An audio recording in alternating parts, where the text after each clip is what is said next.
ہر جگہ پہ اسلام کو یا مطلب وہ کیوں اس طریقے سے لے آتے ہیں؟ دیکھو اس میں ہمارے اسلام، ایک تو یہ کہ ہمارے لیڈرشپ نے بہت سے سول ملٹری، اگر ہم لیڈرشپ دیکھیں اپنے کچھ پرپس کے لیے بھی اسلام بہت یوز ہوا ہے.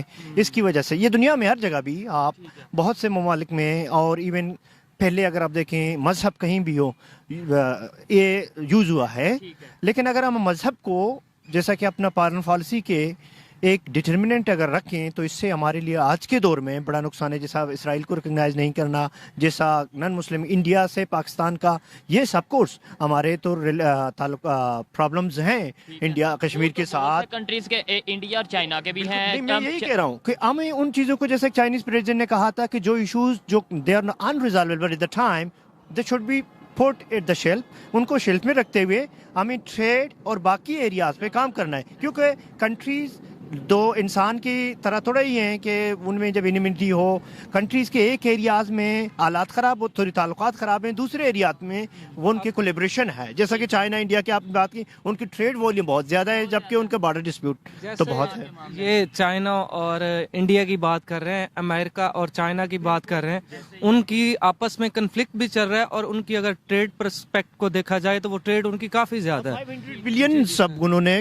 کراس کیا ہے. ہم نے کیوں ڈیڈ لاک کر دیا جی؟ ہم بات بھی نہیں کریں گے، ہم بالکل ریلیشن بھی نہیں بہتر کریں گے. اور دوسرے نمبر پہ آپ میرے سے زیادہ جانتے ہوں گے، ٹیچر ہیں آپ کے، ہمیں زیادہ نقصان ہوا یا انڈیا کو؟ میرے خیال میں سب سے بڑا نقصان ہمیں ہوا ہے، کیونکہ ایک ورلڈ بینک کی رپورٹ کے مطابق پاکستان اور انڈیا کے درمیان 37 بلین پوٹینشیل ہے ٹریڈ کا. اب انڈیا کو ڈان آرٹیکل میں کے مطابق انڈیا کو south African countries, Latin American south American countries میں بزنس کرتے ہوئے پاکستان سے 20% بھی چیپر پڑتے ہیں.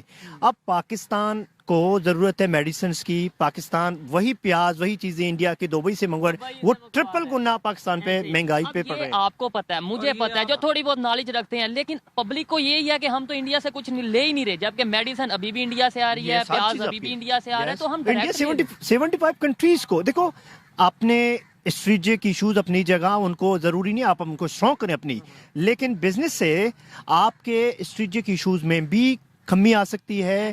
آپ کے لوگوں کے درمیان جو پاکستان انڈیا کے لوگوں کے رشتہ داریاں بھی ہیں آپس میں، یس کنیکشن ہوگی، اس میں وہ نفرتیں ہیں وہ کم ہو جاتی ہیں اور تعلقات بھی بہتر ہوتے جائیں گے. لیکن اس کا مطلب بھی نہیں ہے کہ آپ اپنی سیکیورٹی کو کمپرومائز کرو، اپنی سیکیورٹی کو بھی اسٹرانگ کرو، جو کہ پوری دنیا میں یہ چیزیں ہو رہی ہیں. ہماری فارن پالیسی میں کون سا ایسا ڈرا بیک ہے، کون سی ایسی کمی ہے جس کی وجہ سے ہم نہ تو ایران سے ریلیشن بہتر کر پا رہے ہیں؟ آپ نے پڑھا ہوگا کہ انہوں نے بھی ہمیں کہہ دیا کہ آپ انٹرنیشنل کورٹ پہ جائیں گے، 18 بلین کا فائن کریں گے. نہ افغانستان کے ساتھ ریلیشن، نہ بنگلہ دیش تھوڑا بے شک دور ہے لیکن اس کے ساتھ بھی ہمارے کسی کے ساتھ. سب سے بڑی بات یہ ہے کہ ہماری foreign policy we have been dependent on because of our growing economic wars.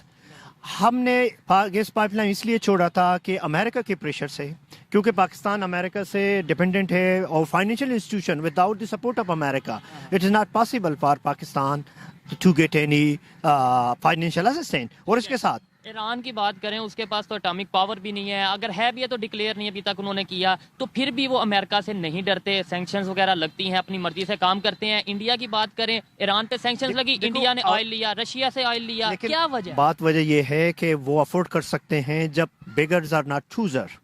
سب سے تو یہاں تو میرے کنکلوژن یہ ہے کہ ایران کی جو ہر چیز ہے وہ انڈیجینس ہے، ان کی اپنی ہر چیز اپنے ہی پیدا ہوتے ہیں. ہمارے پاس جو کہ we use to export even wheat, جو گندم ایک زمانے میں، اب تو ایگریکلچر کے واسٹ ایگریکلچر کے ہونے کے باوجود ابھی ہم گندم اور پیاز بھی امپورٹ کر رہے ہیں.